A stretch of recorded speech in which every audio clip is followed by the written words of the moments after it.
All right. Second try. Second try, yeah. Well, with you, Gabriel, it was amazing talking to you with this kind of pre-call already. Let's talk about you. Let's go. Yes. So second try now. My name is Gabriel. I'm a senior concept artist for a bunch of years. And my idea for this call is as follows. We had an amazing pre-call already, and we're a bit sad that we didn't record it because it had such great vibes and really good energy. So we're trying to make something new now out of it. We can't really recreate it, but we'll just make whatever happens, and it will be great again. That's fine. So my idea for this call is I have been thinking it'd be interesting to people, right? To new concept artists, up and coming concept artists, but also maybe more senior people or professionals. And I'm thinking of just sharing some of my journey, because I think that we are rarely alone in whatever we go through, whatever we do. We just think we are, but actually we aren't. And there's other people who have the same or similar kind of experience. And I think there's a lot of value in connecting. So when someone is genuinely sharing whatever they have learned, I think I always find it very valuable. Yeah. So that is what I'm trying to do here. So let me start off by talking a little bit about myself, maybe, and what is my background, where I am in my career, and then my newest chapter, which is, I think, what I'm most excited about. And then we just jump right in. Let's go. So I am doing concept art since 2018 or something. So that's 7 years now. And I started out in a studio in Austria, in Vienna, where I'm originally from. I'm from, maybe not Vienna, but Austria is a small country, so not. and after that, I moved to Copenhagen, where I'm now for 5 years, and the bulk of my career has been at the Mood Visual, which is, I think, a quite well-known studio. Oh yeah. And there I moved, to senior position and started, with mainly concept art. I was always like the more generalist type in the beginning, because that is what I wanted to do, right? I was doing concept art for like environments. I was doing character concept art. I was doing props and all of these, things a generalist concept artist does. And then throughout the year, I started to specialize a little bit more and sort of naturally grew into marketing illustration. I was then put on this project that resonated with what I was able to do really well, because I could put in my characters, I could put in environments, and create like really complex cover art with multiple characters in cool dynamic poses, ding, ding, ding, and multiple stakeholders, team, brand team, art team. So you can see I'm excited about this stuff still. Oh yeah. So I did a lot of key arts and marketing arts for Elder Scrolls Online, and then I think it hit its peak with the 10-year anniversary key art for Elder Scrolls Online, with like 30 characters. Whoa. The 10 out of these 10 years, the most important characters, which is 30 or 25 or whatever, and then a dragon and some environment pieces, and really cool key art. Took me 2.5 months to finish. Whoa. So these are expensive images. If you take the daily rate of a studio, and then for one image, 2 months, that's a lot of money. Anyways, but that was what I was doing.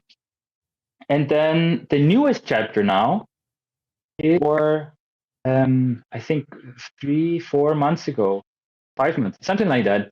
I decided to leave Mood and go on my own. And I think this is where I would like to spend the most of my... we had a very interesting conversation about the questions and the thinking that led you to that. And it's going to be amazing for sure. Yeah, I was going to ask you what stuck with you most out of the pre-conversation we had, and maybe you have some questions we can... Sure. So you told extensively about that quest of kind of finding yourself as an artist. Yeah. This sort of identity crisis, if I may express it this way. It was like, it sounds, am I a designer? Am I an artist? What does that mean to be a designer or an artist? Who am I? These are the big questions. Yeah. So but okay. So I give you a little warning here. You can always pull me back on track. I have this tendency to, go deeper and deeper and maybe more philosophical and maybe more abstract. That's the goal. So you to pull. Okay, cool. So you can pull me back anytime. Sure. Okay, so my thinking for this choice was the following, and it led to maybe a personal journey. And we all, I think, are on our personal journey. We all have different backgrounds, and then we decide to do concept art and see how it is, how it fits our lives, how it fits our personality. And I would say an idea that came to my mind when I started, working, and then I'm like 2-3 years in, I'm past the junior, I'm well into intermediate now, and then you start to realize there is like the idea of the concept job, and then there's the reality of the concept art job. Yeah. It's like the honeymoon phase at the beginning. You're very happy. You when you don't have the job, you idealize the industry a lot. And it's not to diss on the industry, just that it's a job. It has positive and negative. And we tend to not really be aware about the negative until we are in the trenches for a long time. Yes. That's just something that... so now I think about it like that. At the time, it felt a bit uncomfortable, I would say. Start out with those... It's this dream, right? Yeah. So I was this 16-year-old kid who was like the drawing guy in school and always has been this drawing kid. And then you have to figure out, okay, I'm growing up now and I'm moving into the grown-up world. I have to make money. I have to be a grown-up somehow. Yeah. So I made that choice to do concept art because it seemed like a reasonable idea, because I had this creative desire. I was always good at drawing, and there's the commercial thing. So it seemed like an easy choice. But despite it was my dream, right? I then moved into it, and I'm super happy and lucky. I mean, I made it happen. That's already a big step. There's a lot of artists who want to break into the industry and either can't do it because they're unlucky, or there's some, there's life and some stuff happens. There's a lot of layers to that. Anyone's fault. Yeah, we're probably going to talk about it later, but there is very hard work. There is forcing luck, forcing yourself being at the right time at the right moment, and pushing through overall. So things aligned, right? I hit the job. And then I'm super happy. I'm in Vienna. I'm in this great studio, which in my opinion was the coolest studio in Vienna there was, and then really talented people. And I got to work on, I don't know, I was 22 or 21 when I started my internship there. I was super young, and then I got to work on like storyboards for this Hollywood movie. I was like, that's my life now. That's amazing. Right? Mind blown. But it was still this honeymoon phase, because after those 5 months, I quit to school and finished my degree. And after 5 months, it was still exciting. And it kind of, it never really got to the point of like, okay, now it's getting a little bit hard. Yeah. So the honeymoon phase lasted for a while.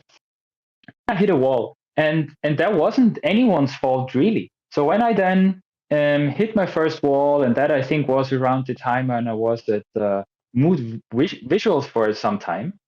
And when I say hit a wall, it means start to get disillusioned, or the illusions start to just, I don't know, you just see reality more clearly. Yes. And then what it caused me to do is I had to, ask myself a lot of questions and thought and think and reflect, and like, okay, if this is the real life situation now, how do you deal with it?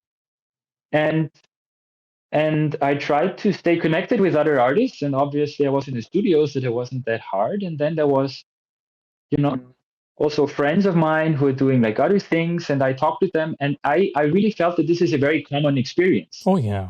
So we sit with this idealization of, I'm going to draw every day. I can be creative. I will never work a day in my life. It will be amazing. And then you realize, oh shit.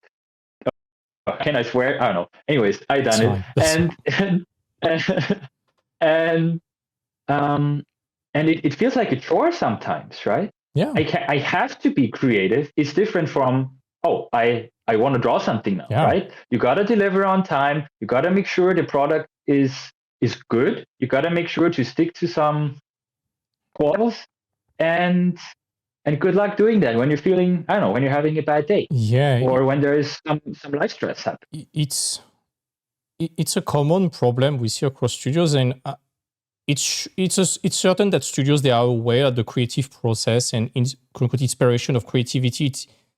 It's oscillating. You have some peaks, you have some moments where you are low with your portfolio, and when they hire you, they expect some sort of baseline that is hopefully above the kind of worst piece that you have. They're going to expect it's what you do on your bad days, but it doesn't make it easier when you are on your bad days, because sometimes you need to recharge the batteries. You are not enthusiastic about the task, and you know the next one hopefully would be better, but you still have to push for it. So you have to develop like a certain kind of grit, and realize, okay, I have to make this work somehow, right?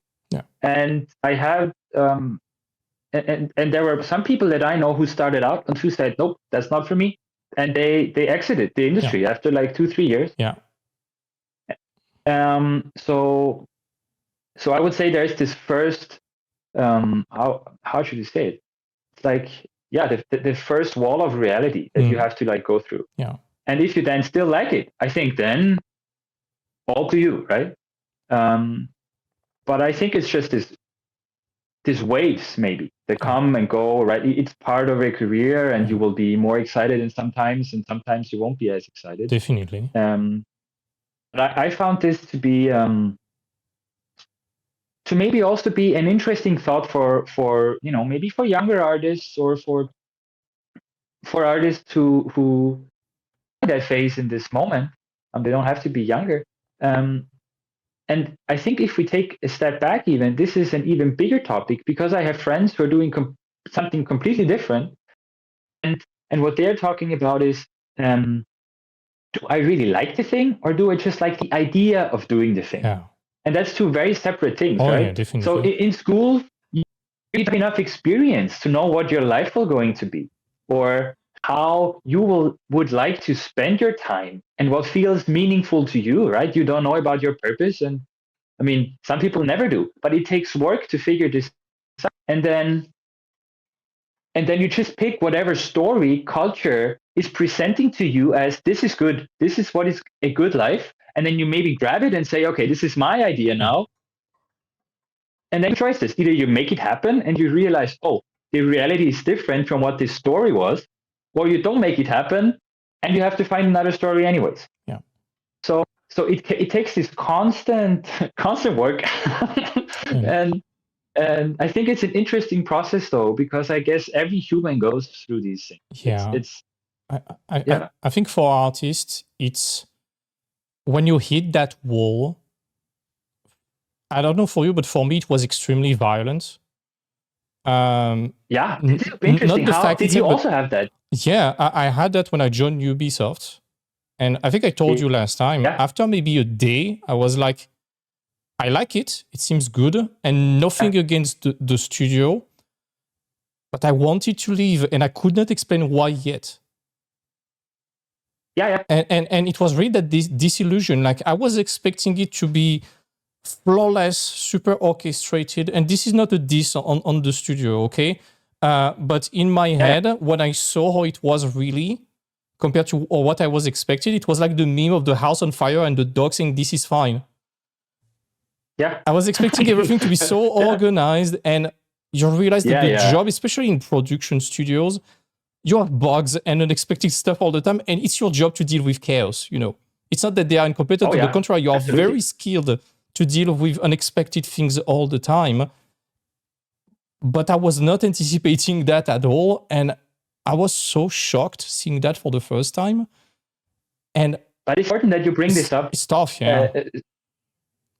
No, it's super important because I think that it's the process. Yeah. It doesn't mean that there is something wrong with you. It doesn't mean that you are doing the right thing, the wrong or the right thing necessarily. It just means you are in this process now, and so maybe to answer it from my perspective again, because that's the only perspective that I have. I would have wished for someone just to tell me, okay, this is the process. This is normal. Don't freak out. Yeah, it will be fine, man. Because I didn't have an artist or a in my family, right? No Same. Concept artist. The town where I grew up in, either you become an electrician or I don't know, a farmer. And that's, I don't know, this is too simplifying now. But that's the simplified idea that I had, or I still have. So I couldn't ask anyone for advice. Yeah. Really, other than, maybe online, but then you don't know, can I trust this person or whatever? Are they legit and stuff? Yeah. So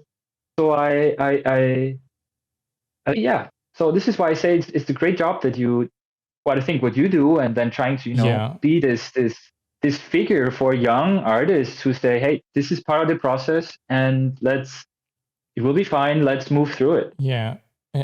And for artists, I think it's also, there's an extra layer of complexity because you build your identity very early as the artist. Yeah. You are the weird kid who draws in school. And then you gradually, as you pursue it more seriously, you surround yourself by tons of other artists and it becomes your group of, your social group overall, your group of belonging.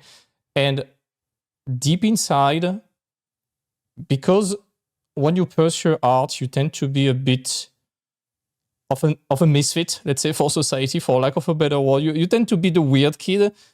You put a lot of your ego into that. It's your identity, and you have to make it work. And there's a lot of that fear when you pursue art that it doesn't work because you will have to admit that it was a mistake, and that all of that didn't amount to what you wanted. It's very difficult.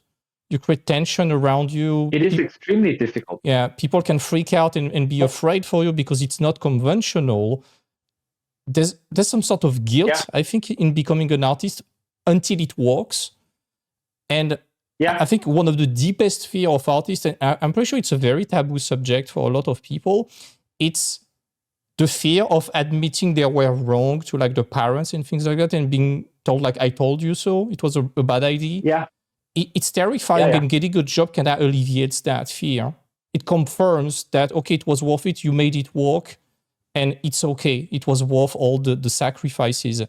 And clashing on that reality, at least to me, when it happened to me, it made me question all that work, all those sacrifices. And I was like, kind of telling myself, all of that for this? I was not expecting that, Yeah. Could you be a bit more specific when you say, what didn't you expect? Like, what was the surprise? I was young. I was like 21 or 22 when I joined. And I think I was very idealistic. I was expecting to draw crazy stuff like dragons and castles all day long. And I ended up being a junior drawing rocks and trees. I was like, okay. I remember one of my tasks. So it was this great fantasy project, like super exciting, and all the senior people were doing great, almost illustrations, but it was concept art, but it looked like illustrations to me because they were so good and interesting lighting, like big environments, whatever. Then my task was, okay, today you will draw barrels. Exactly. And I was designing a bunch of barrels, right? And then you barrel be? And then you look at the portfolio that got you hired. You have crazy castle and crazy pieces. And I'm like, yeah. That doesn't match. Why? No. but this is part of the disillusion process, and you will realize the idea is, okay, it's called concept art. I will be an artist then. I will produce art, and the art will be the product. Not really. You're a designer. Yeah. You're designing a product. Your art that you create is like a supplement or a tool that is supplementing the actual product. Yeah. It's a little gear in a big machinery that is creating something that will then be the product. And yeah, that is just not clear in the beginning, and it's maybe not clearly communicated. And it's not even that it's it's not a bad thing to be a designer at all, right? Yeah. It's just that there is a mismatch. And I think also the mismatch in expectations is a very natural thing. This, I think, happens with any job, right? Yeah. But I think the only thing we can do is, talk about it, be very transparent, and say, "Hey, I went through this. I'm still fine, and that's just how it is. And let's move together, and let's move forward together." Definitely. And yeah, this is the price to pay to access the crazy pictures and the crazy project too. We all started on simple things because as a junior, or even as a mid-level, you don't have the experience and the reliability of a senior yet. They cannot put you on super expensive stuff that are going to make or break the game. And you're going to do stuff that they don't have the time to do, but that needs to be done anyways. It's like recently I rewatched the making of for the Lord of the Rings when they were making all the props for like a bag ends and such. There are like some wooden spoons you would never see in the set. They still need to be done to make the place that believable. And this is the analogy I want to do with junior work. You're not going to make the beautiful door of bag ends or the ornaments or the letterbox or the chair of Bilbo. You're going to make the food plate with the fish on it. You're going to do the little mug and salt box that you're going to see on the shelf in only one shot. But it's part of a bigger thing, and without that, it collapses. So it's equally as important as the rest. It's just that it does not get the spotlight. Yeah. There's probably a bit of ego into that. Everyone wants to do the cool stuff. That's normal. Yeah, sure. It's about accepting that it's also necessary and it has value. Oh yeah, it definitely has value. And I would say that it was also like, it's still something that I sometimes struggle with, right? Yeah. We all have those brains and they want to go bigger and bigger and bigger. And you just have to be realistic at some point and say, okay, what do I have access to? What can I actually do in my life? And then where do I want to go? And you adjust course and then go there and be patient. Yeah. So as a junior, I think if they give you that, you have no other choice other than to just do it. But because why, you get this task for a reason, and then you do the best that you can at this part in time, be the best that you can, and it will. And usually you find something that's interesting, right? Yeah. Let's say you're designing barrels, but then you do some research and then you realize, oh, there is different types of barrels for a reason. And they designed it in a way to actually fit its purpose. And that is something that I found so extremely appealing in concept art, that you can nerd out about pretty much anything. You have to be so curious, like a 6-year-old child all the time. Yeah, but that's great. I mean, it's also terrifying. You never reach a point where I'll say, "Oh, I got it. I can do it now." Perfect. You never get there, right? Yeah. But you can always learn something new, and you can always you almost have to always learn, and then research something, get excited, and then try to translate this excitement into images. Yeah, and that's a. I think it's a skill to learn how to get interested into things that you would not vibe with initially. I'm pretty sure you too, you worked on project that initially at first glance you were like, hey, it's not that much my jam. And then as you work on it, you start to really like the subject itself, right? Yeah, exactly. And you also grow with the tasks. Yeah. And when you know how to make good barrels, it will also translate into, I don't know, making good stools or making good pads or good tables. Yeah. And able to make all these props, which will also help you to do other things. So at least that's how I saw it, right? So you keep leveling up. And that is maybe one strategy that I found, even when you say, okay, you start to get into the real life situation of a concept artist job.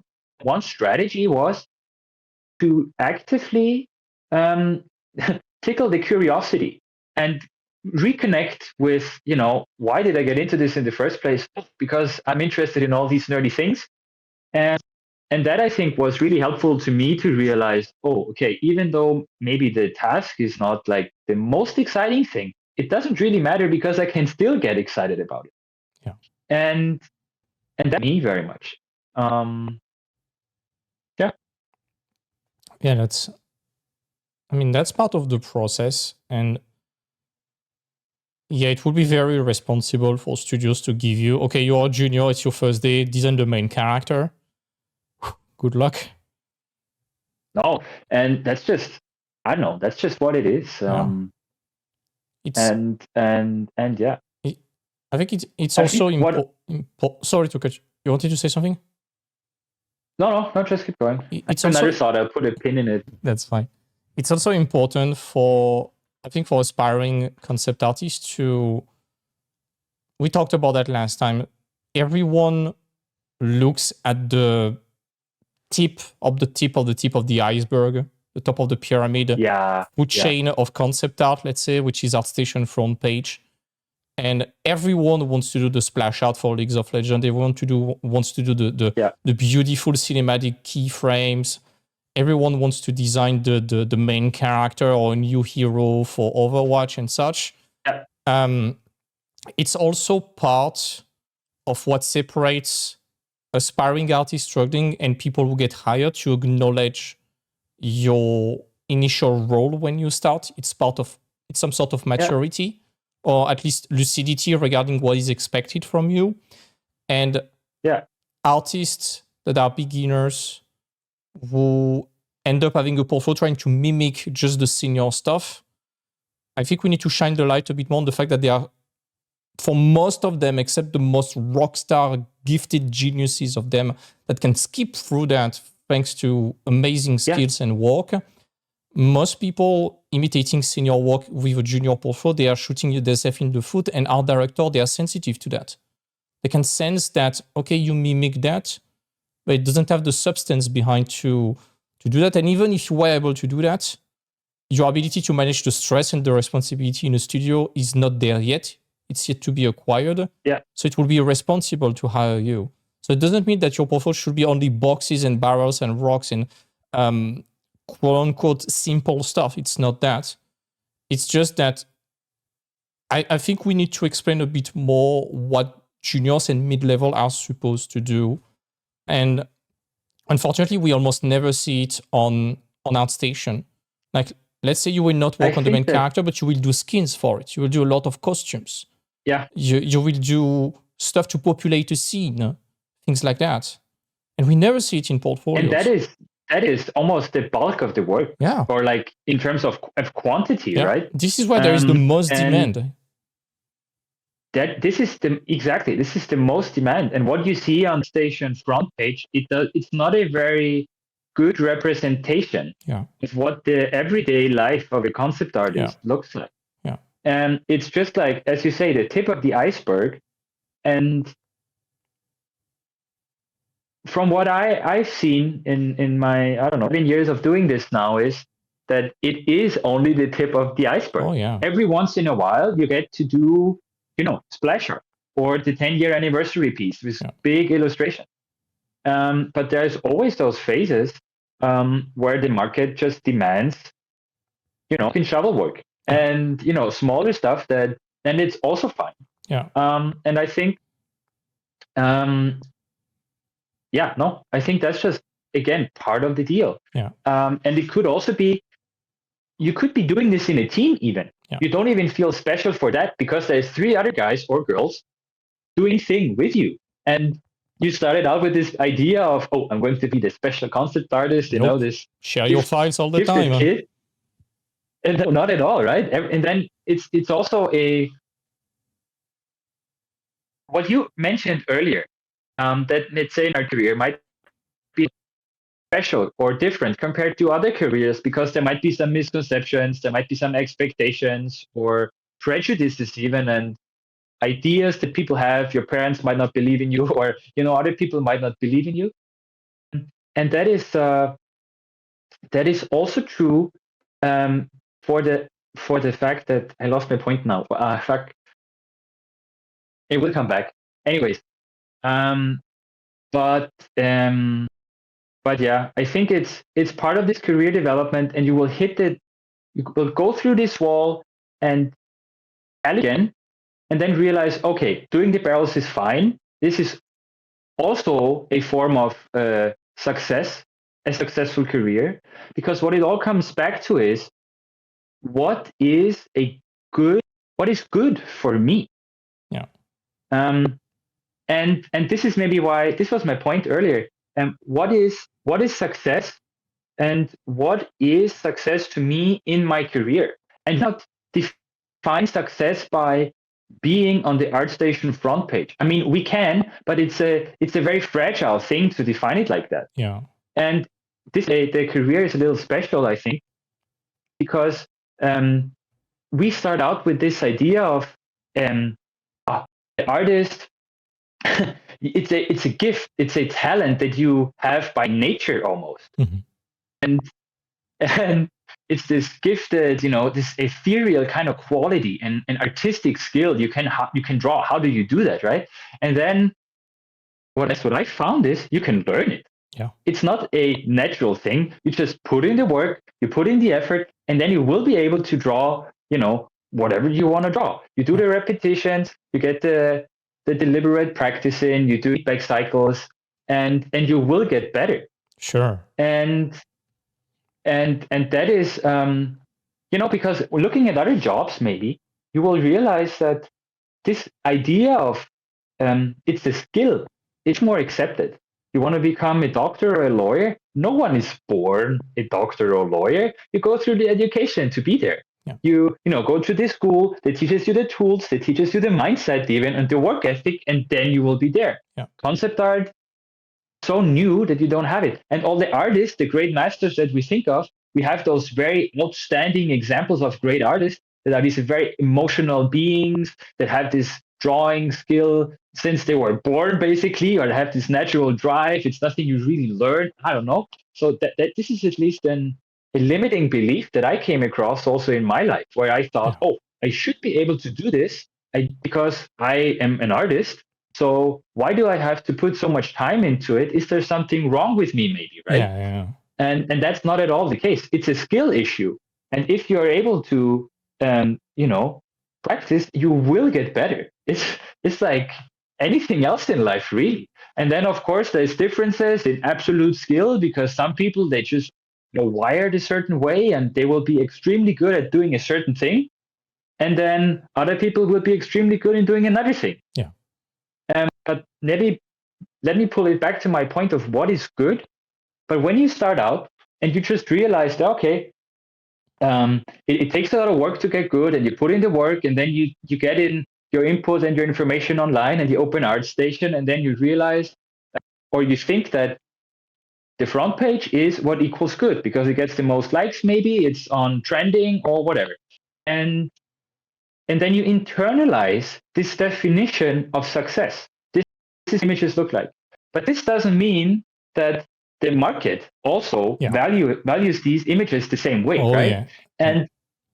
And that this is like an illusion, another illusion. That has been my personal crusade for more than 2 years now. It's like what we see on the front page of ArtStation is not most likely professional work. It is sometimes, but it's not what the industry needs.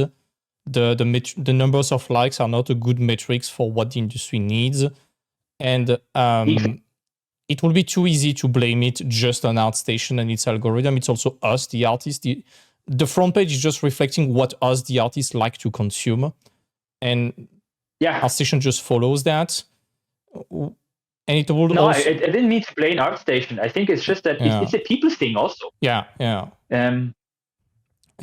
I would say that social media is also let's say promoting these things that are kind of definitely. empty calorie type of information. Yeah. And and there's also a part, I think, on the studio. It might be wishful thinking right now, but we all know that it's it's very difficult to get hired at the moment. The market is tense.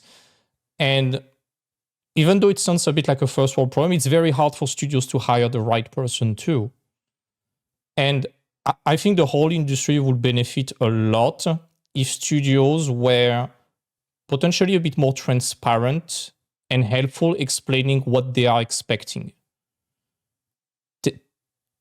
8 years ago when we both started, I think it was part of the game. It was part of the filtering process to figure out on your own as an applicant what they want. It's like entering a private society. You have to figure out the entrance.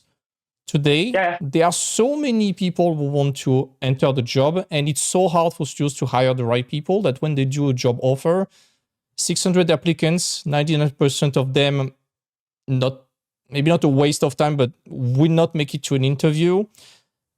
It costs them a lot of time and resources, and by extension, money. And if they were releasing potential resources or documenting how they work and what they want, what it is to work as a concept artist in their daily life at this studio, because every studio might have different things, I think it will clear out a lot of misconceptions. And I know studios might be afraid of revealing their secrets. Come on, everyone doing realistic stuff works the same way. Blender, Photoshop, Photobash. There's no secret. Come on. No.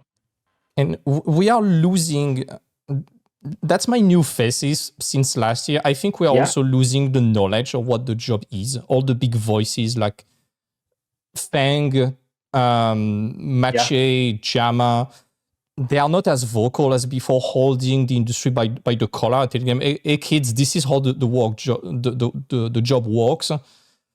The standard is being lost a bit. And there's so many voices now that it's hard to filter through that. And I've been saying several times that I think we are in the dark age of concept art because that knowledge is being lost. Just like in the medieval dark age when they were burning books. And I think it's very important today to protect that knowledge. And when you look at the people who get hired, sure, there are a few outliers that through sheer amazing technique with super modern software can get it. But the bulk of the people who get hired, it's with first principles that were already working 20 years ago. That's so true. This is like one of the drums that I bang all the time. It's fundamentals. And it doesn't matter, the tools so much. It's the fundamentals that really matter and that will stand out to art directors who start with, watercolors. They will still say, this is a person who can paint, this is a person who can design, and this isn't. Because they can see it. And it doesn't matter how, how rendered and how shiny the image is and how polished the image is. I would say the big idea is that it's like the problem solving skill finish in the concept art world almost any time, right? And problem solving to me means you have like a design problem and you're solving it with whatever artistic fundamental tool you have at your disposal and your design sensibilities and the idea that you have, right? And this is maybe also where we could start to talk a little bit about new tools and maybe how AI will play into this. Sure. Because I do have friends and they have some are quite scared of it because it might be this big new wave of you don't know what's coming. You might lose your job. And then others take it more chill and say, can't replace me because only I do my art. And then there is this, this big gradient between those opinions. Especially when you are starting, it's very scary because AI, there is always debate about will it make it to the professional world? Will it be able to solve problems? That's a question we'll talk about after. But when you are a beginner, you try to make your first steps in the industry. Generally, you start with little tasks, mobile game companies, small studios that are short on money, commissions. AI decimated that. And to that factor, you had the layoffs and the fact that the industry is very conservative with their money. And today, it feels for a lot of aspiring concept artists that you have to skip junior level to be directly a mid, and it's a lot of debuffs, let's say, and we can understand the scare. Regarding AI, let's start. Let's go. What's your thought about it? Let's skip through the ethical issues, stealing work is bad. We can all agree. Let's try to talk more about practical use. Okay, maybe we could say, like, putting all the ethical issues aside, because there is a shit ton I think every artist agrees about the issues about that. It's not even a debate anymore, you know. Yeah, but maybe we could still, but it's still important to have it, right? Because even though artists agree doesn't mean, I don't know, finance, business, or capitalist people agree, or like other people who work with us, or anyways. But I would say that from an artistic point of view, I found it's not black or white. It's not all good. It's not all bad, at least in my opinion. And it actually made me believe stronger in what I already believed. Mm-hmm. So I started out, with a pencil, like probably most of us. The first tool that I really used was a pencil and paper. And I added maybe watercolors or crayons, but it was how I got into art. And I think I picked up digital when I was 19, 20. And that I was painting in oils, painting in gouache. I was doing all these, traditional mediums. And because of that, I always believed if you can do this with a more hyper advanced tool, you will be even better. If you can make it work with a pencil and like oil paint that is really hard to control, there is no control C. There is, I don't know, you have to mix the colors by hand. It's depending on like what type of light you're using because it will reflect on the oil paint. And there's so many constraints that make it like quite difficult to control compared to, let's say, Photoshop, where you can just pick a color. You have a color picker, you have control C, you have, I don't know, so many different brushes. You can just download it, you can save it. You're not. So if I can make it work in traditional mediums, I will be even better in Photoshop. And that was my thinking.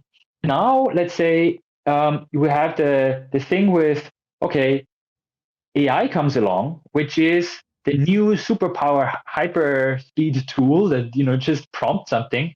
But and that's just maybe in my head, but if you don't know how to design or paint or draw by hand or in Photoshop, then you will be very limited when using AI. Even you think, if you're not able to formulate your thought properly or to solve problem in your head, it's going to be very difficult to ask AI to do it properly too. Exactly. You can just, you will be very dependent on the machine and you can't make very specific changes. Yeah. And from what I found is that the client wants very specific things. Yes. This is usually why they hire you. Otherwise they could do it themselves, right? So what I think it will do, I think we won't get, we will not be able to just say this never happened or it will never happen. AI, I think, be a part of our lives one way or another. It will probably be like a build up super hype phase. Then they will realize, oh, it's a bubble, and then it will probably. Right now. Yeah, but like the internet, right? Yeah. Super hype in the beginning. People think, this will change everything. But then there is the bubble, then it's the burst. People are kind of, what's happening? And then over the next 20 years, it changed everything. Yeah. And I think this is what AI will also do. It will just take longer. It's not as fast and it will as people are make us believe. But I think we have to integrate it. And the way that I try to sleep at night and calm myself, focus is most important and always has been most important. And that is fundamentals. This is like how, if you work with this basic stuff, if you then put AI on top, it will be even better. And then clients will come along and I could change this by hand, but then I can prompt a little bit. I can, use it maybe. I don't know. I have played around with it a little bit, but right now, I wouldn't say the tools are there for what the needs were that are of the projects that I was working on. And you could maybe prompt it, and then you got a cool character design that cool as in like it looks flashy, but then you look a little closer, and then none of so many problems. let's say there's a design problems. It's just not a great designer. AI, I would say. I don't know. That's what I just thought. What about you? Yeah, I mostly agree on that, and I think, I hope I won't sound like an AI apologist with what I say, but I think AI is mostly flawed because it's heavily bottleneck right now. It's not bottleneck with GPU and RAMs. It's bottleneck in the way we communicate with it. And I think all the problems of prompting and sampling artist work is caused by that bottleneck. Because right now, the only interface you can communicate through it is either by giving vocal instructions or typing text. So they cannot sense what you think. You have to express what you want, what you think. And your brain, your little hands, the keyboard, and the AI are four different hardwares and softwares trying to not lose anything in translation. And there's an awful lot that is lost in translation, like 99% of it in the prompting phase. And that's why when you're prompting something, AI, as it cannot sample your brain and use it as the resource, it samples the internet and tries to figure out what matches. I have two takes regarding AI. Either we reach what they market as AGI and such, and it's able to understand human psychology better than us and emulate that, like feelings, fears, instinct, and in that case, we'll have way bigger problems than AI making pictures. I think we'll have very, very big problems, and the question of having a job will be on the table. Will having a job will be relevant? It's going to be the question.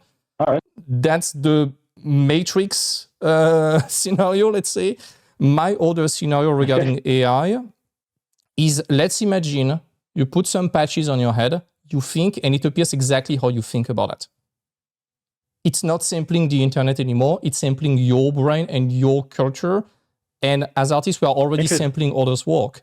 And in that case, I'm like, may the best creative mind win. And for that, you need to have culture, you need to have sensitivity, you need to have exposed yourself to art, empathy, and a lot of different things that makes you already a good artist, even without AI. It's just going to remove the technical execution part, and you're going to be in your brain. And in that case, I think most of the ethical problem can have vanished.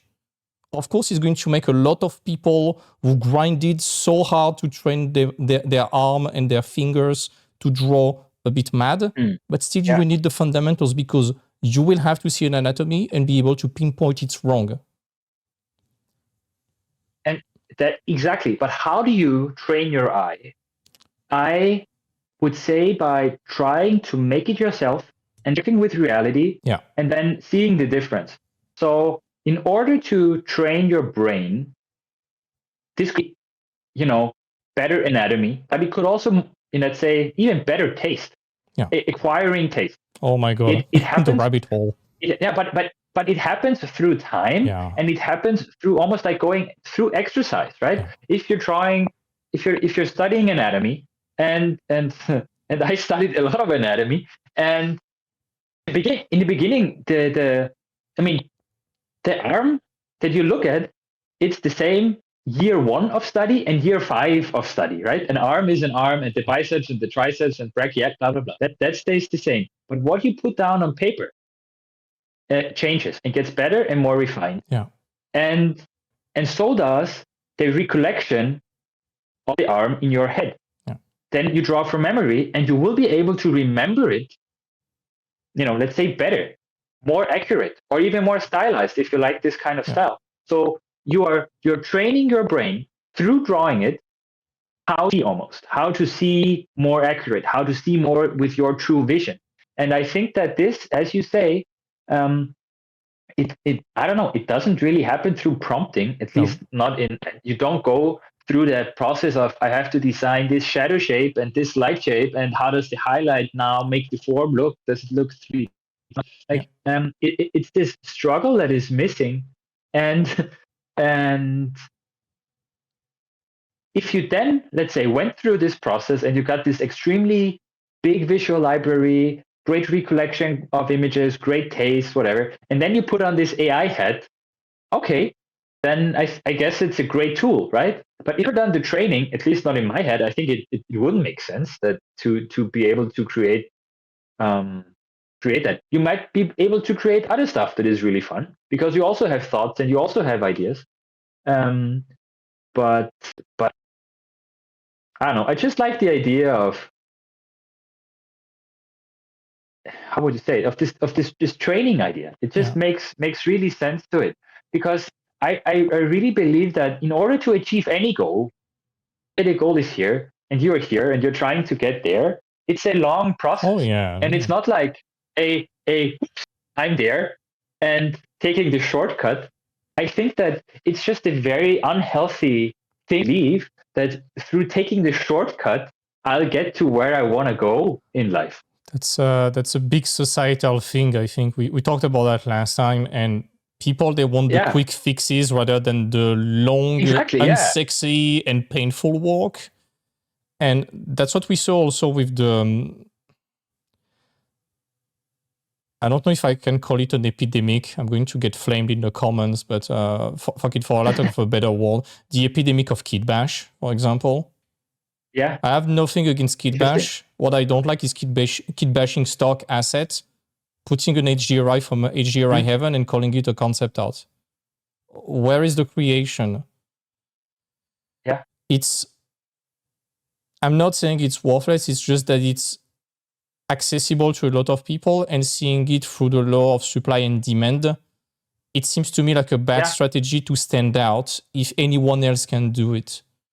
And it's very risky when it comes to getting a job. If people like doing it on their own, sure, but with the optics of getting a job, it's starting to become very dangerous territory. Yeah. And it's kind of similar with AI also. If any dum-dum with a $20 subscription to ChatGPT or Midjourney can do it, what is the value in that? That is always the problem. How do I stand out, right? How do I create, how do I add value to this? Yeah. Let's see. It's like, it's this tendency of these skills that used to be very valuable, like creating a rendered image. Through time now, through all the tools we have, it's taking less work now and less effort. You just click render and it's rendered, right? And it used to be super difficult to like play renderer in my head and render it by hand. And so how do I then stand out? And I think this is a discussion that, I mean, we're having it right now. It's like difficult to find the answer. There is not the answer. My answers evolve around this idea of, okay, you go through cycles of feedback and through cycles of work, and you take whatever tools there are, and anything that feels like a shortcut, be kind of careful with that. Yeah. So because the bar, it will raise.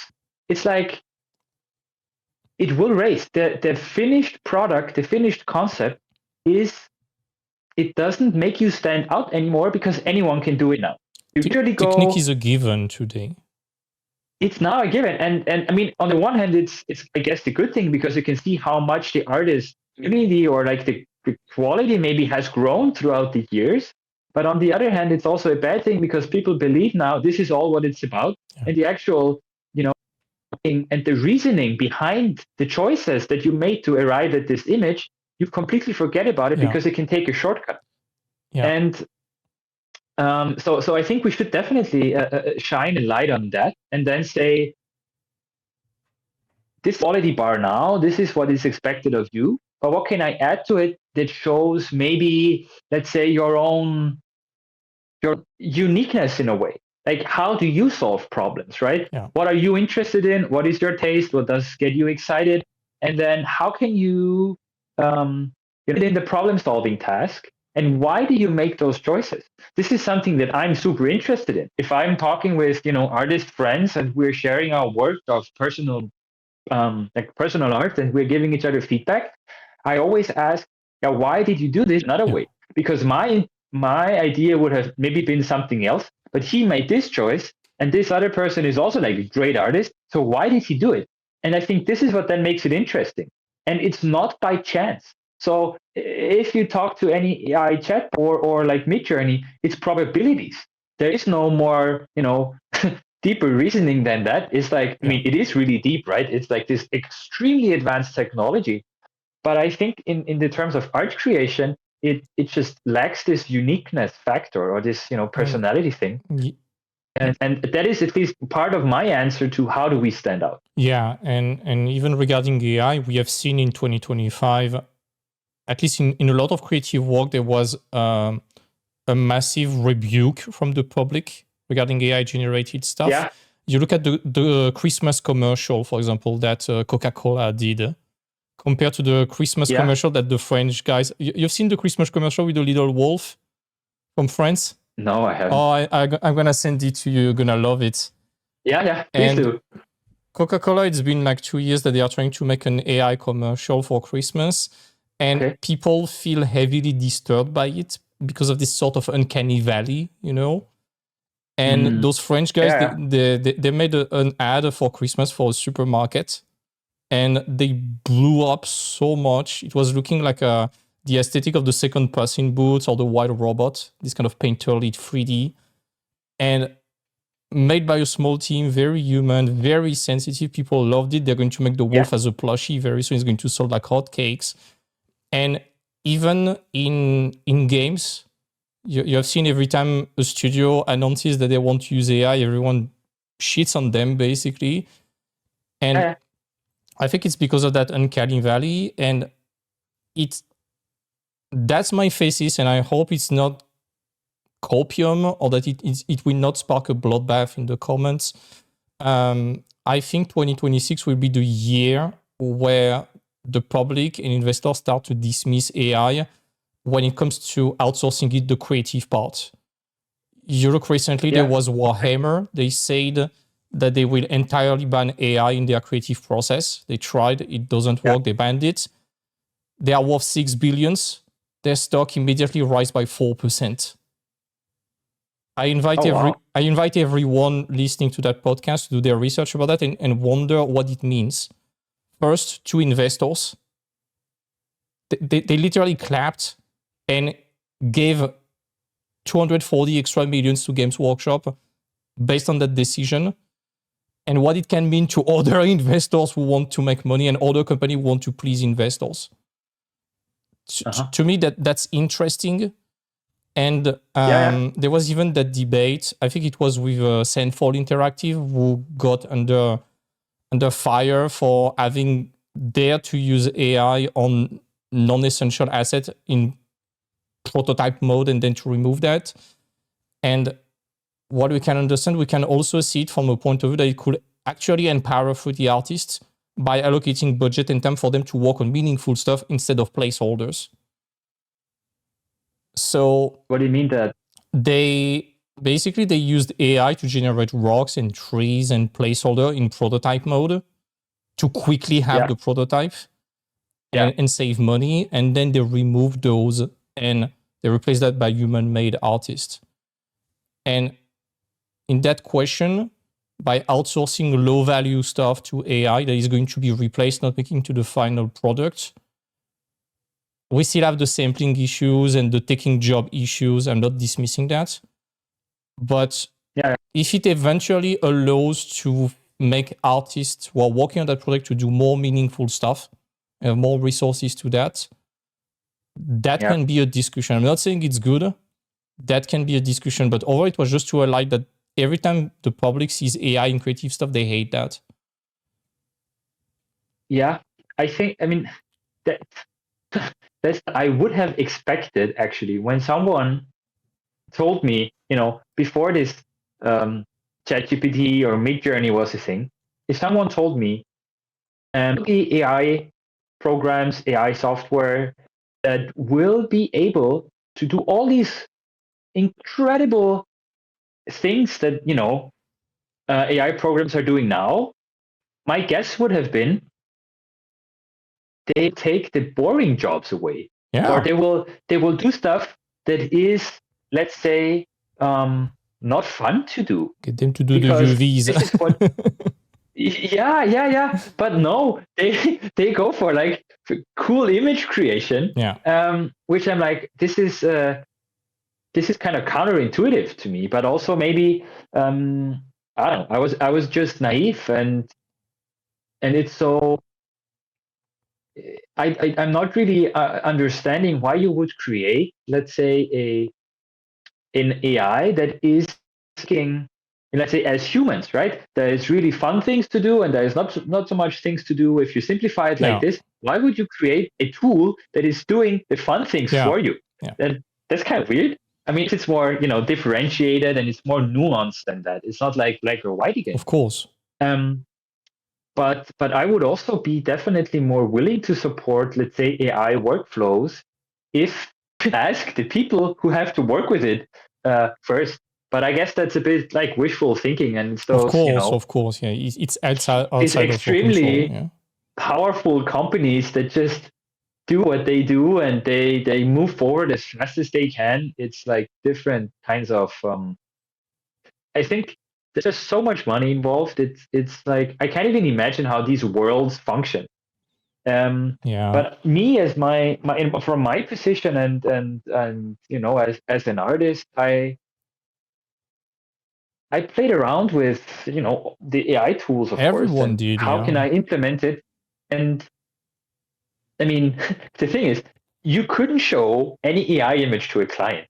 Even clients are like, definitely not do this. There is so much risk. public. You can't use it for anything final. And honestly, I don't even want to. It feels bad, right? And why should you if it doesn't work with your workflow? 100%. Yeah. And I don't know. That's just such a big topic. It's so also it's crazy times when you think about it that we live in. I'm really. We'll see in a year we'll see in a year if the prediction held true or not. Nobody is having a crystal ball, and it's funny you mentioned the fun versus the boring stuff. The fun is also the money making and the valuable stuff overall in the studio. And again, it's way beyond the scope of comprehension what happens with investors and such. It's also a lot of people deciding for one thing. So it's extremely complex. But it's crazy to see that they are trying to outsource what brings them money in the first place. It's like, let's say you are selling cakes and you want to make a robot to do the sales, while most of the sales are because the seller are sympathetic and empathetic with the client. It's like, it's actually what is bringing you money that makes your business works. If it's not broken, what do you want to replace it? Instead, do it on the task that nobody likes to do. I'm pretty sure someone in the world likes to do UVs, but I'm pretty sure most 3D artists would love that you do one click and boom, UVs are done. Or rigging or something like that. I mean, that's the thing. There's probably someone who enjoys doing any kind of work. So that's why, boring and fun is too simplified. Of course, yeah. But I just, I don't know. I felt like there could be more meaningful ways of using the AI brain power other than to create videos on Sora, Yeah, videos on Sora, empty post on LinkedIn, ChatGPT books. Yeah. That's also some... we are getting on a tangent. We're going to get back to art, but I have that theory that maybe at some point social media would just be a bunch of AI interacting with each other. There would be no human anymore. There is actually a theory about it. I think it's called the dead internet theory. Yeah. Is over time, the real users will start to die out, and it will only be bots chatting to each other. Yeah. And there is so much slop online at the moment. And everyone is so pissed when you search for an advanced information, not an information like how to change your light bulb. Okay, an AI can give that to you, but when you search an important and picky information, you read an article, and at the moment you realize it's written by AI, it's so infuriating. You feel like you are being robbed and tricked out of your time and your attention. It's like, why would I bother engaging with someone that didn't bother writing something? And my again, I don't know if it's copium or not, but my thesis, seeing why it's the trajectory it's going, it seems to me like there's going to be a schism in terms of skills and information. All the slop and the non-important stuff, it's probably going to be flooded by AI. But I think there's going to be a demand for human-made stuff. And I think in 2026, we might also see more and more studios having like a label like proof of humanity, 100% human-made. And it might become the new next stupid fad of every company wanting to say, hey, it's 100% human-made, just to please investors, and it's going to replace one extreme to another. Interesting. I didn't think about that, but it could be like a badge. But let's see where it goes. It's impossible to know right now. It goes so fast. No, and also thinking about it is just there's only so much thinking that is useful. But how can I take it back into my life and actually, go create it into or turn it into useful information that helps me very practically in my daily life, right? And so when I'm about, let's say, my career, for example, to bring it back to art, and I made this choice now in this extremely volatile time. Like the industry is going through a tough period. There is AI on the horizon, and it's just this phase that feels like scary, and there's anxiety and whatever. Even outside of the industry, but I still made. Yeah, exactly. It's not even entertainment industry specific. So why did I make that choice to leave mood? Because I never finished my point actually on this question. We went on so many tangents. Let's get back to it. This is tangent after tangent, but maybe we can go back to it a little bit, because there is something that I would like to communicate. And that is, let's say you hit your first wall, you calibrate again, and then you figure out a new normal. You realize, okay, this is the job now. I have a more realistic view of the landscape of the industry right now, and can navigate it. This is what I did, and I still liked it very much. I moved into senior, and I had a great colleagues, great life in Copenhagen. It was the dream that I had, right? Wanted Austria when I was small, blah blah blah, and then you make it happen, and then you go through some ups and downs, but you make it happen. And then a thought or some ideas started to build over, let's say, 2-3 years actually, and they grew in my head, and this is where I'm currently in now. And I think this is an ongoing process in anyone, or in any artist, but probably anyone's life. And that is, okay, you're doing this job now, but who am I as an artist? And this is maybe a question that isn't necessarily relevant for the job, because I could just keep doing this job until I don't know, I get retired or whatever. But what became really important to me is to figure out, okay, my definition of what is a successful career in my life, it started to change a bit. Because yes, okay, you got the money figured out, you got the industry you wanted to work in figured out, you got so many things already figured out, but there is still some part that left me wanting. And like, okay, you remember that you did the oil painting and the traditional art in the beginning before you got into digital, and it felt unfinished to me. So after like a bunch of deep conversations with myself, I decided to resign and then take a what I call a deep dive. So until then, I was focusing just on my work, as in like my painting, and it was also like still concept art, some illustration, some digital stuff, but also painting. Mm-hmm. This is why I got this studio I'm sitting in now. I'm also painting in it. Those are your paintings behind, right?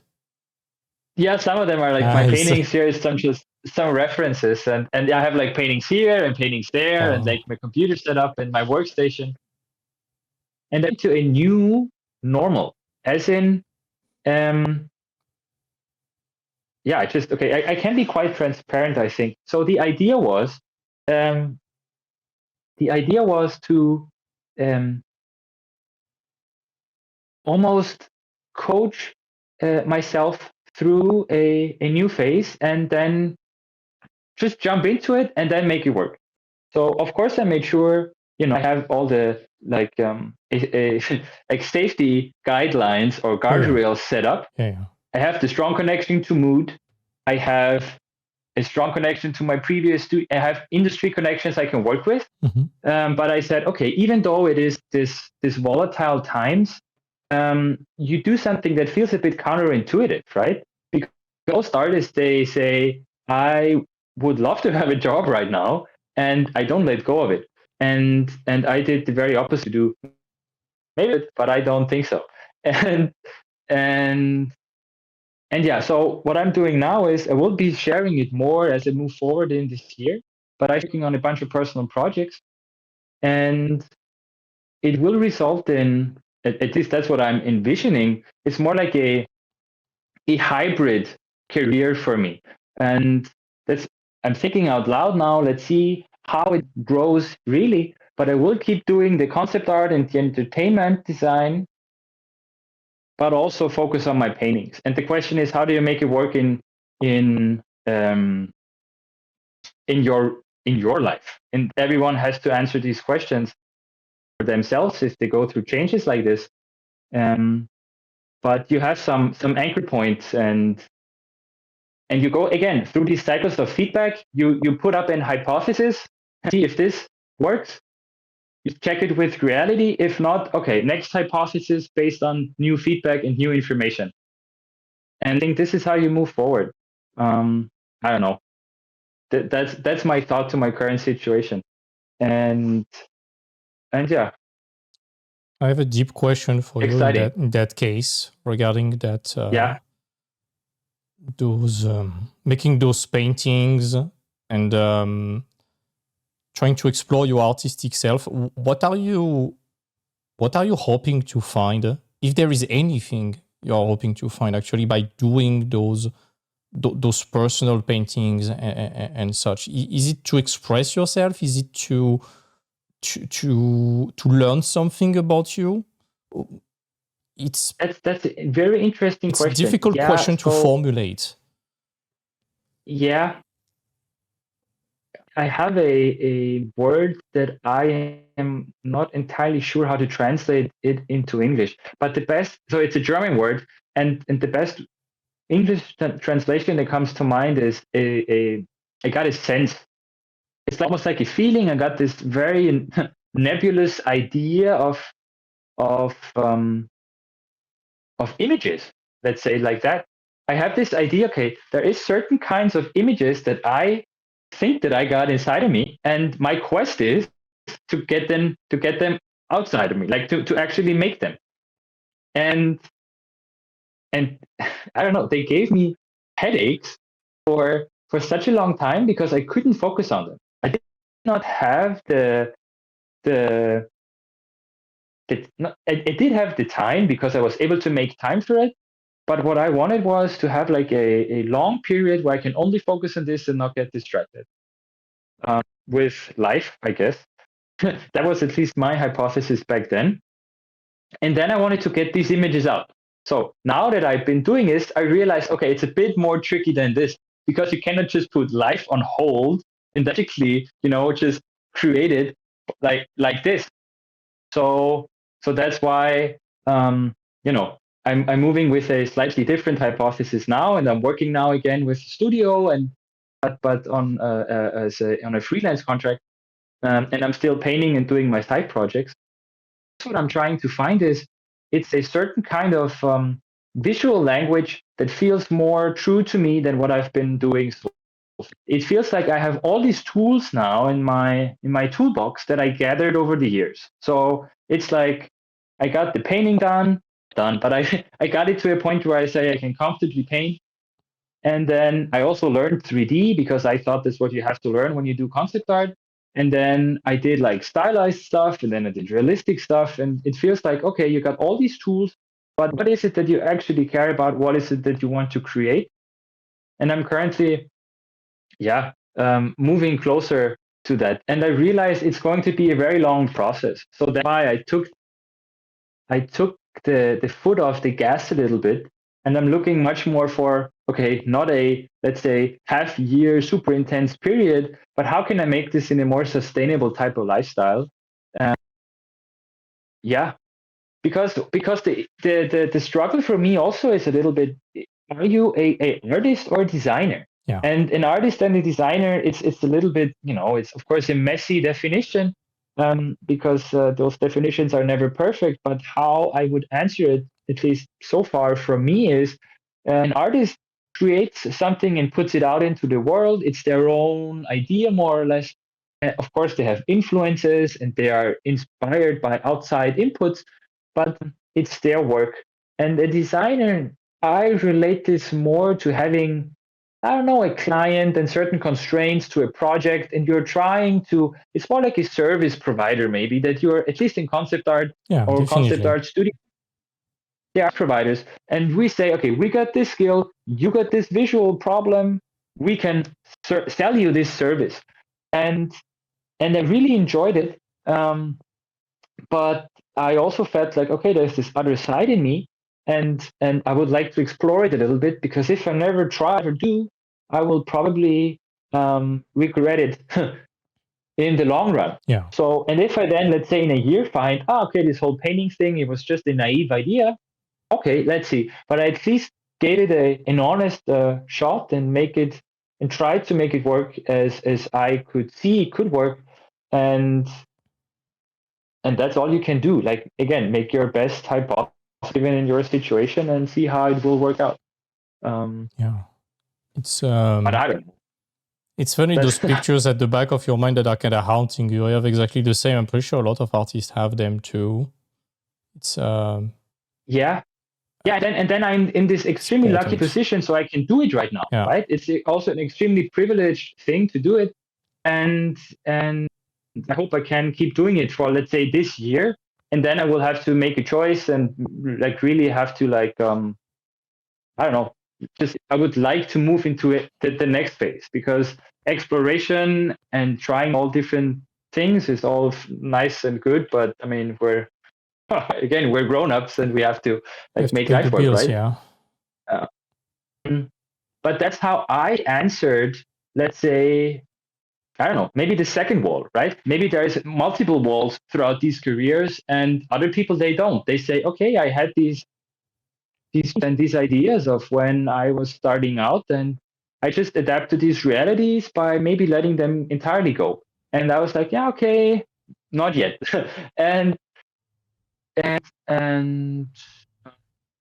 yeah, so that was it. Finished my thought. That's really fine. Huh? It's I think it happened to a lot of artists actually to. Yeah, I would be interested in, do you also have that kind of, because I really don't know if I'm like different in that way from some other concept artists or designers, because many people who are perfectly fine just doing, their work at the studio and say, that's my job. And I'm super happy. Now I can go back home and play with my kids and have a great family life. Yeah. What you said was a cultural shock for me. What you just said was a cultural shock for me when I joined my first job. I was like so young. I was so eager to learn and to grind and such. And then you are next to a guy that is like 50 years old, wearing the same hoodie every day, looking a bit tired. And you're like, hey dude, what do you do when you come back home? Do you have 3ds Max and Photoshop and do you keep grinding? No. I don't even have Photoshop and 3ds Max installed on my computer. I just leave at 5, pick up my kids, do activities with them and my wife, and it's work. I was like, what? Really? Yeah, no, but gradually this you is a start very common thing. to understand them eventually. Yeah. And I don't know. So this is what I have, like, and I also lived that life. And again, so I had this new normal. I treated it like a job. I was like, I go home and Copenhagen is amazing. And then in summer you just, and swim in the canals because they're so clean. You can swim in the city center. And that's what I did. But at some point it felt like, okay, I can keep doing this, or I can, do something else and see what happens. And this is where I'm currently in. And I don't know, it just gives me a lot of energy. I think this is maybe why I so the idea is that following how should I say it? Yeah, following your energy, I think, is a good kind of navigation advice in life in general, because I think that this signal that you get from your body, as in, okay, this is exciting, it stirs up my blood, it makes me curious, it makes me want to learn more, it makes me want to nerd out about it and dig deeper. I think this is the sign of your system telling you should keep doing this or go towards or is somewhat in this direction. Because you feel this way for a reason. I've heard a neurobiologist say, a neuroscientist say that your nervous system knows what it's best equipped doing. So it kind of feels good for a reason, because it's like, it's in line with your wiring. All these ideas now, I'm like, okay, why not just listen to it and then make it work? So it's been the story of my career as a concept artist. It took me years to realize that I'm probably better off running a mentorship right now while still being in the industry from that angle than actually being a studio, being a concept artist or a lead. It was not energizing me as much as it's doing it now. It did in the past, but at some point, the wall, it worn off. And it took me years of denial to finally accept that to myself. At first, I was like, hey, maybe that's the corporate world. That's the 9 to 5. I'm a bit of a little punk in my head. I don't like having such a rigid structure. And if my work is done in 2 hours, I wish I could leave rather than having to pretend being busy while my work of the day is done and they do not give me more. And that was the first stage of realization that something was off. Then I switched studio and I was like, I still feel the same. It's more and more intense. So it's not about the studio. Actually, when I look back at every studio I've been into, I've been treated like a princess. And I'm so grateful for that when I hear certain horror stories sometime. Then I was like, okay, let's move to freelance. And it solved the problem for some time. And then the same problem happened again. I was like, is that because I don't like having a boss? And eventually it just came to me when I started the mentorship and I made the switch. I was like, okay, I'm not going to work for a studio as a concept artist anymore. I won't burn the bridges, but I don't want to come back. This is a chapter that is done. Now I want to focus on that mentorship thing and helping people who are better wired than me for that job become better than me and that's exactly succeed where I could not find enjoyment and success in it. And even in my work, I was like, I've been doing illustration, a lot of polished pictures, some call-out sheet. And I know for a fact that despite having a decent career when I was a concept artist, I was lacking that traditional stuff. I was lacking that pure design stuff. When I got hired in 2016, it was because technique and rendering was rare and in demand at the moment. And I saw that pitfall and that massive crack in my skill set. And life makes you get to do choices, and you don't have the time to develop everything. And Absolutely. I can talk from a personal experience to the student today. You need this. Otherwise, it's going to feed your imposter syndrome. It's going to feed some deep fears. It's going to make you insecure at work. It's going to gradually erode your appreciation for a job you are passionate in the first place. And I don't want that to happen to you. So even though you have to eat your veggies, you're going to be thankful, because in the long term, it gives you the tools to keep enjoying that job and not hit that specific wall. At least you will hit others, but not that one. And yeah, it was 8 years of denials and processing through and trying to find myself eventually. And it gets back to what you say, like, it's not about following what you like, it's following what gives you energy and makes you want to wake up early in the morning. And I was like, I like teaching. I like seeing people becoming infinitely better than me and popping off. I like doing silly stuff on the internet. We post and stuff. I like messing up with things. And I'm so glad that you say that. Yeah, and I need things to be controlled chaos in a certain way. Me being at a studio, even as a freelancer, it was becoming a bit repetitive. Even though the project was sharing, it was not moving fast enough. Probably in a pure outsourcing studio, it might have been different, because the rhythm can be fast. But I was like, I want to have to adapt every single day almost.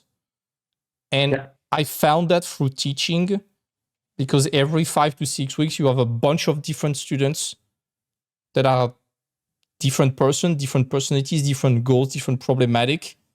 And you learn so much doing that. And it's giving more energy, more purpose, more fun. It kind of ticks the boxes of the ikigai thing, a bit better. And it made me feel that what I do is having more of an impact than what I was feeling before. So yeah, it's important. And still, to get back on the artistic, I still have those pictures haunting me, It needs to be done eventually. Wow. It needs to come out. I don't know if it's the same for you, but it has to come out. Yeah. It feels like maybe not something like you have to vomit, but it's a mission. You have to get it out of you and to express it one way or the other. It's a mission. It's exactly what you say. It's a mission, and that's why you're here, and that's why you do the stuff you do every day. Yeah. But I have a question for you. So when you made that choice of moving more into, let's say, mentoring, and moving away from the standard concept art career, how did it feel for you? How did it feel, right after, and how did it start feeling after some time? It was it was not a brutal change, I wanted to make that mentorship for years. I had it written, I had the videos ready, and I had it written since 2020. And I had so many limiting beliefs, like I need to be a marketer, I need to market things, I don't know to do that, I need to make a website. And at the time, someone told me, no, stop your bullshit, post a message on Facebook, tell you are starting that mentorship on that day, the price is this, see what happened. And someone was like, 24 hours later, I received 700 euros from a stranger, and I was like, what? You can really do that? And it knocked off those limiting beliefs. And I was like thinking that it was requiring so many skills. And I flipped to, oh my God, this is real. I will have my first student, and I will treat them like my firstborn child, because I'm so happy of that. But this is real. And it was at the moment where I was doing some freelancing. It was doing great. I just finished with a studio, and I was in a position where I got some sort of safety net when the studio just collapsed, and I had like 3 to 6 months paid after the studio collapsing. It was some sort of golden parachute. And I had a client at the end, it was in June, and I know I had a client that wanted to book me for December. So I had that very unique opportunity for a few months from September to December to either pick other clients or else commit full time to that mentorship while still having a bit of income to secure the thing. And at that moment, it was scary, but I was like, it's probably a once in a lifetime opportunity. I need to size it. I need to give it a shot. I need to know. And I picked a business mentor at that moment. I was like, YOLO, if I'm doing it fully. And I don't care. I will potentially put myself in danger financially by paying someone that is very expensive for the income I had at the time with that little safety net. But I'm willing to take the risk. Worst case scenario, December, I'm having my client, and that's fine. That's fine. I can go through that. And best decision in my life. Best decision. And actually in December, when the client was reaching to me, I was like, sorry, but I'm going to recommend someone else, but it's not going to be me. Sorry. Oh, and that's a great story. I didn't know that. It was a big leap of faith, and I don't have a bad or bitter memory of the industry. Not at all. On the contrary, I'm extremely grateful. It was great, amazing project. It was fun. Of course, there was a moment that you hit the wall, or it's stressful, or sometimes things do not go as you want. But I felt at that moment that it was a chapter that was ending, and I had to turn the page. I had to move to something else, because I think I had found what I wanted in it. Little 10 years old me wanted to work on Lord of the Rings project or D&D or things like that, was happy. All the nerdy stuff, Warhammer, D&D, Lord of the Rings, I got it all. That's fine. And I was like, what now? What's the next adventure, you know? And it's exactly the same when you join the studio, you finally make your goal. You have to, immediately you have that, what do I do now? You have that quest for purpose that is kicking in every time you achieve something, and that keeps you running. And for some people, it's just grinding and becoming a better artist, but it was not me. But that's such it's a very courageous thing to do. Because I think from what I've seen is there are people who try to force themselves to make this box that they're currently in work for themselves, although they feel it's not right and they want to do something else, and it takes them years before they make a move, or they never make a move. It eats your soul. Because it's too scary. It will eat your soul. And why did I ask you how it felt? Because from my experience, it gets worse first before it gets better. So it feels scary. It feels like I'm maybe putting myself in danger even. Like it's a risk that you take, and then you move direction and it gets worse because you're stepping out of your comfort zone. You're stepping out of your established life. How, you made your everyday life work, and what gave you security, you leave it behind to a certain extent. And then and then you jump into something new. And before it gets better, you have to go through this. And the paradox here is, if you never do it, if you never go through this worst first, and you keep sticking to the status quo, I think it will cause a lot more psychological pain in the very long run than when you go through, shitty months now, but then in the end be super happy when you say, I'm so happy I did it and I didn't stick with this. There is that quote from Alex Hormozy is a business guy that I appreciate a lot. And he's saying something like, the cost of becoming who you want to be is giving up who you are right now and what you have right now. Yes, absolutely. So it's also a quote that I heard is, it's better to admit you walked through the wrong door than to stay in the same room forever. Yeah. It's like, make a choice and then course correct as you go, rather than not make a choice and don't commit at all. Yeah. Because life, as you say, commit for you if you don't do it. It forces you to make a choice, and if you don't make one, it will make one for you. And I rather make it myself.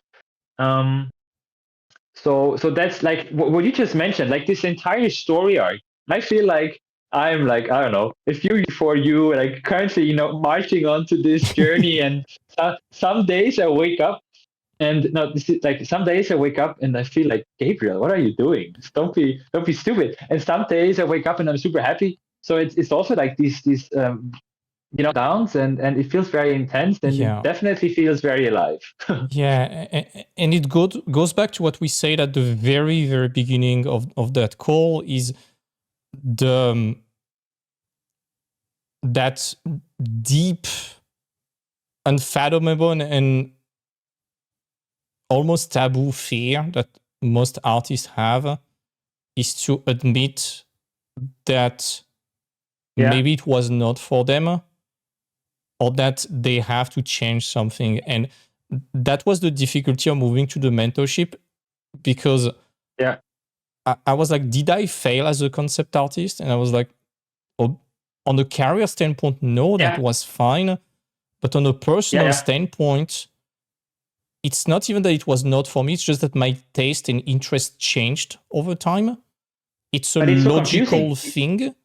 It's natural. And as you say, it will cause way more pain to ignore that and try to make it work, while my entire life is sending me signals that I need a change.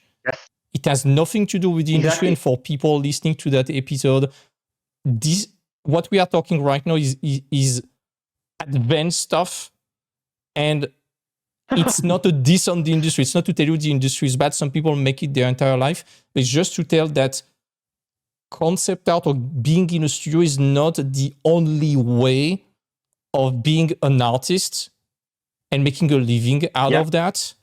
Of course, you have to pay the bills, and that's a problematic you have to solve.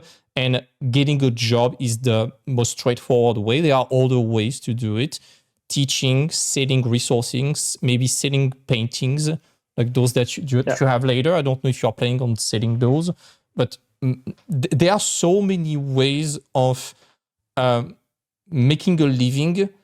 And that's also a big trap that a lot of artists, especially the young ones, fall into, is that they measure their quote-unquote worth as an artist with what you say, the numbers of likes they have, their lines on the CV, their names on the biggest project as possible. And it doesn't mean anything. You can be extremely fulfilled working on the most incognito project that will maybe never make it to release, and feel miserable working on the biggest project in the world that you dreamt about when you were a kid.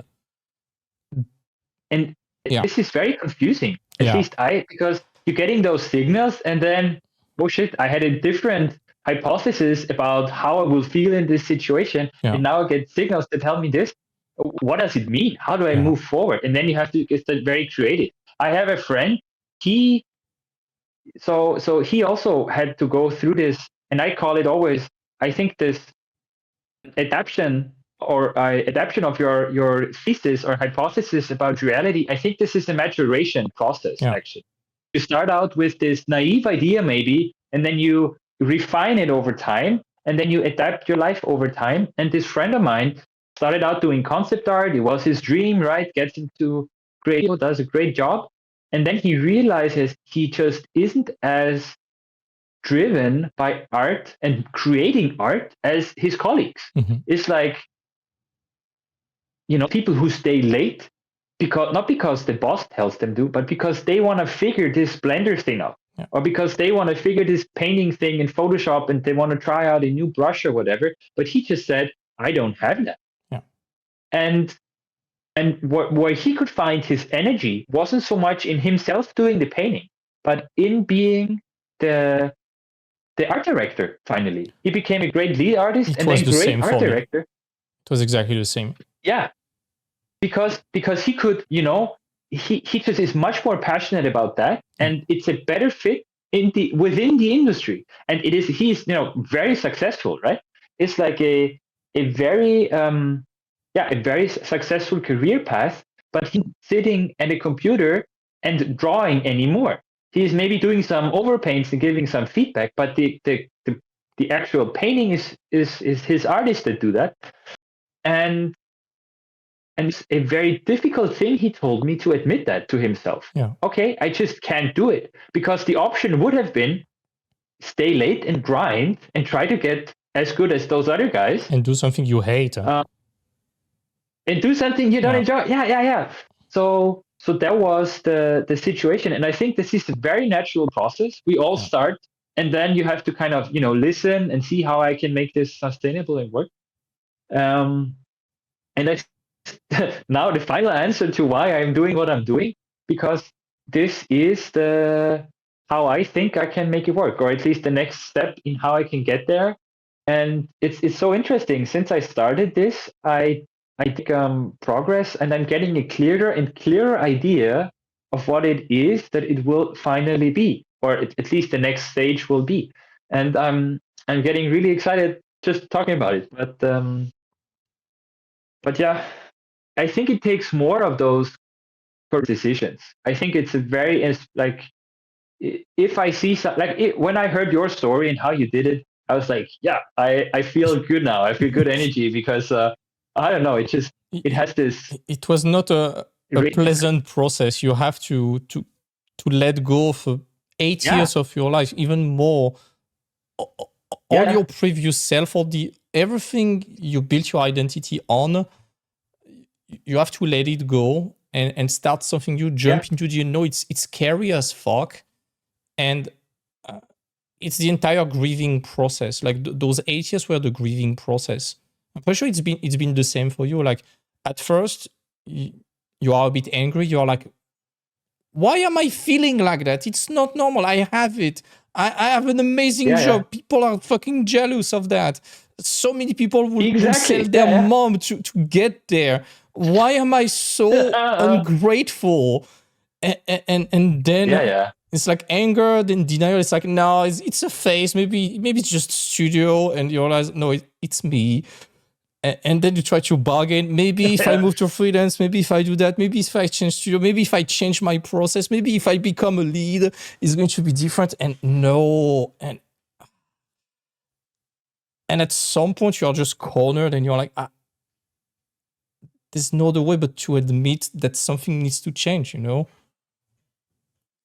we've seen that is so true.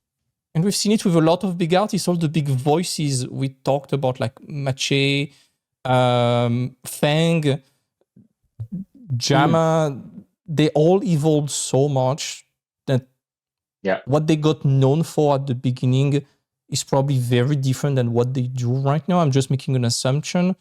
But there's also a reason those voices left, and that a lot of people, I think it's Adam Duff, he made a video about why so many big artists silently quit and don't talk about it. And it's, of course, there's potentially the current climate of the industry that take a toll on people. But we have to admit also that maybe you do the same job for 15 years, you need a change. And it's okay. Yeah. Some people will do it until they die. You look at Ian McKeag, this guy is at an age where he could retire. He will not retire because he loves it so much. But not everyone has to be like that. No, but it's like, I think what you just said about he could retire if he wanted to, but he doesn't want to. This is the type of situation you want to be in, I guess. You find something, whatever it is, and maybe it doesn't even have to be like anything art related, but just find something, right, that gives you so much energy, that makes you so excited still that you just want to do it, get up early, as you said, in the morning, and then keep doing your thing. And I guess it's a virtual thing that it changes. And I think it's a very mature thing to accept it. over time, and then to move closer towards that. But being too rigid, I never found to be very helpful, I would say. And this is also maybe a bit of a paradox, because sometimes as we have to push through, and sometimes we have to be flexible. Yeah. And the thing is, when do I push through this pain?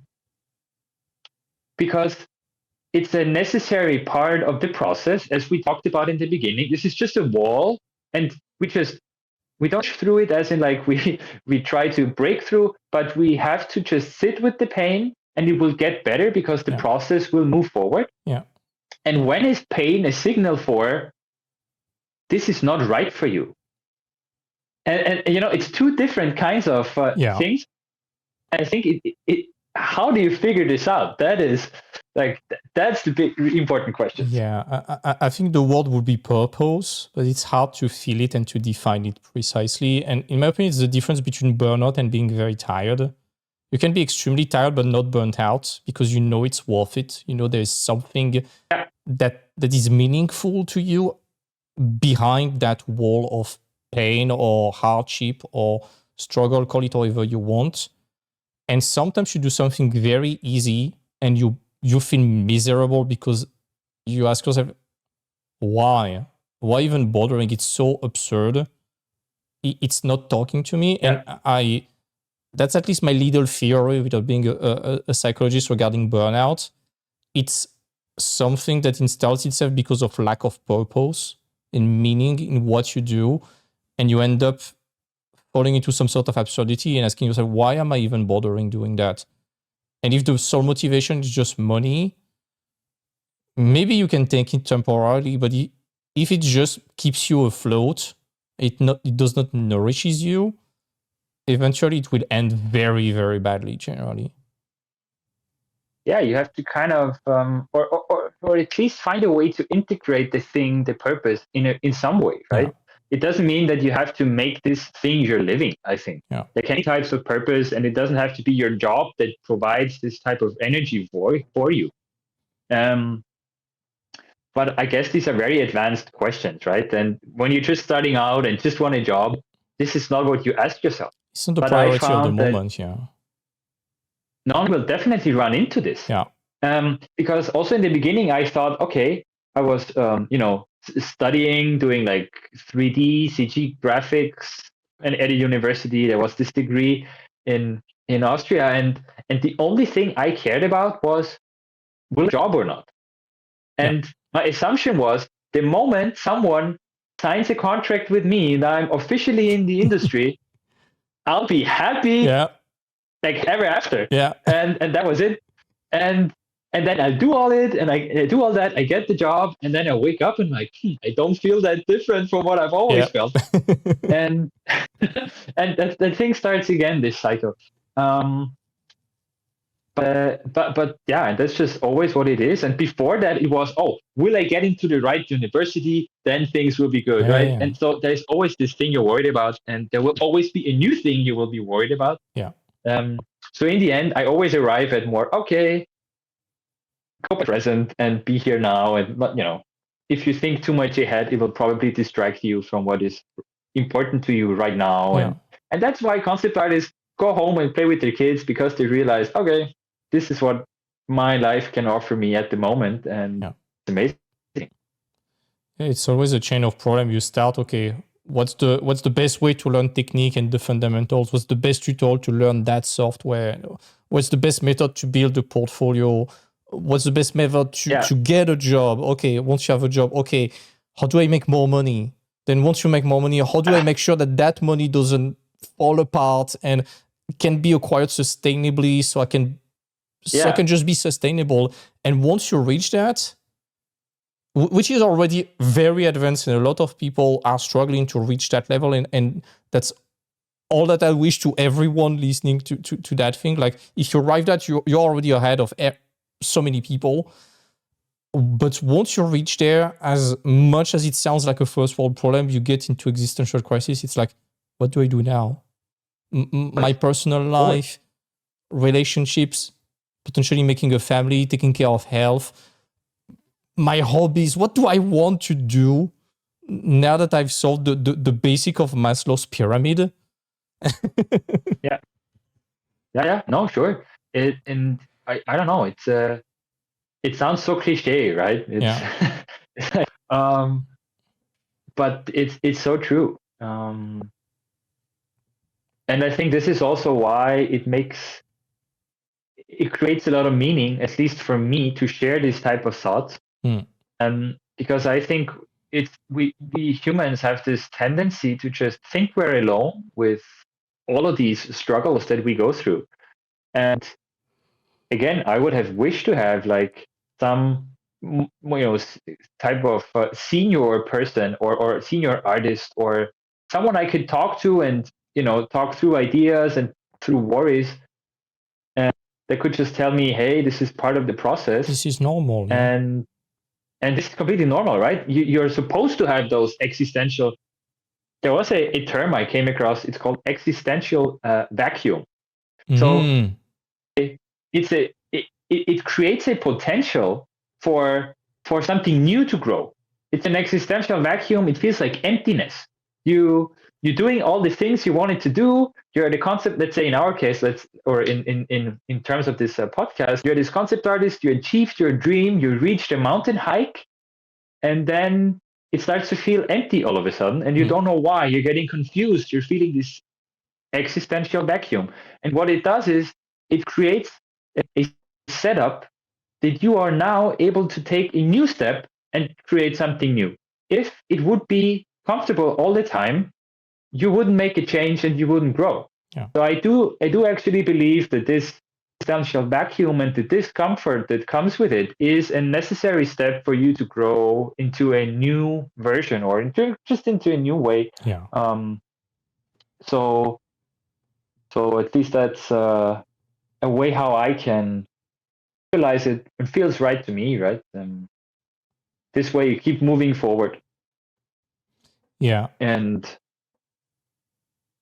I think the how would you call it? Like the key is to stay true to that, and not get stuck in like a rigid idea. Oh, but I have to do this. Yeah. I have to be the guy who is doing the drawing.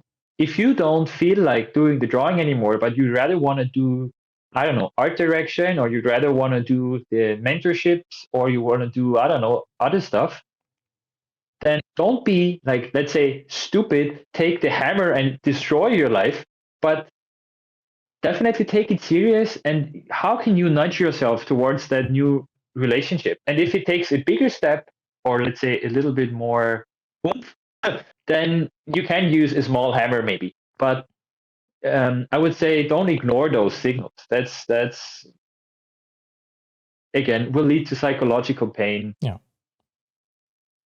It's but yeah, I think it's very important, and I think that's a great conclusion. I think. Yeah, no, I think it's just that that's what I meant. But just getting to these deep topics all the time. Yeah. But it's so connected to art, because art is just a great metaphor also for life. You're learning all these, like trying to get it done, or any creative project. You're also going through a cycle. In the first you're excited, then you think, oh shit, then it gets worse first, and then it gets better again. Yeah. If you make any changes or trying to do anything really, I think it's very similar to these it's part of the small process. scale creative projects. Yeah. And that's why I like it so much. And we should really make another interview, but this time a roundtable with several other artists to talk about personal experiences like that. Oh, I'd love that. Because nobody's talking about that. No, not at all. And what I started doing now is like do a roundtable, like with my friends who are like in all over Europe, right? All concept artists I know, and we're doing these roundtables where we talk about personal projects, we give each other feedback, but also like these more meta things. This like, how do you feel in your career now? The state of the industry, and did you also hit a wall? These type of things. And it normalizes it, and it is really empowering. I would say it's a great thing to do. And if you want to do another talk, just let me know. Yeah, that would be amazing. I'd be up for it. Yeah, sure. So let me know. And And I think now I have to Yeah, no problem. get some Let's dinner. end that one. Thank you so much, Gabriel. It was amazing chatting with you, just like last time. Where can we find you online, and then we can just end that session? Yeah, so I'm on Instagram and ArtStation, and my name is Gabriel Hintenaus. That's Gabriel Hteenaus, and that's pretty much on all social media. Perfect. If you find all the ESO paintings, that's me. Perfect. I will link your socials in the description. Thank you so much. Yeah, it was a pleasure to talking to you. It was amazing, man. And really appreciate the transparency on your move and how you went through this deep dive. That's what I'd call it, but definitely inspiring. Thank you. Well, let's see how it goes for your painting, but I really wish you to. I mean, you have that opportunity right now, and based on how much you produced already, I think you're already on the right path to make it work for sure. Yeah, I will keep you posted. I have this. Sure. I still have a little bit of a blog how public I should make it at the moment. Mm-hmm. But I think I will definitely share more and more now as I move forward. Just because I really want to. Nice. And I'll keep you posted. Fantastic. Looking forward to it. Awesome. All right. Talk to you soon, Gabriel, and have a nice dinner then. Talk to you soon. See you. Have a good one.